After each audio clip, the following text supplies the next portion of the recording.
In primetime news this evening, the race to 270. Americans vote to elect a president for the next 4 years. Legislators fix Part 204 special report on the responsibilities of an MP. Farmers relief. Agriculture Minister to announce details of a $120 million aid package for affected farmers.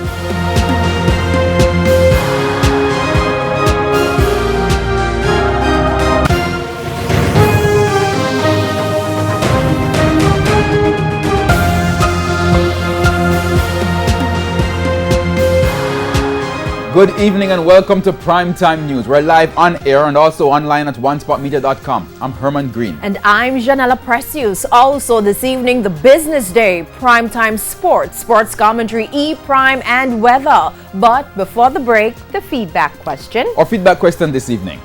Who do you think will win the U.S. presidential election? You can share comments online, facebook.com/Television Jamaica and tweet us at Television Jam.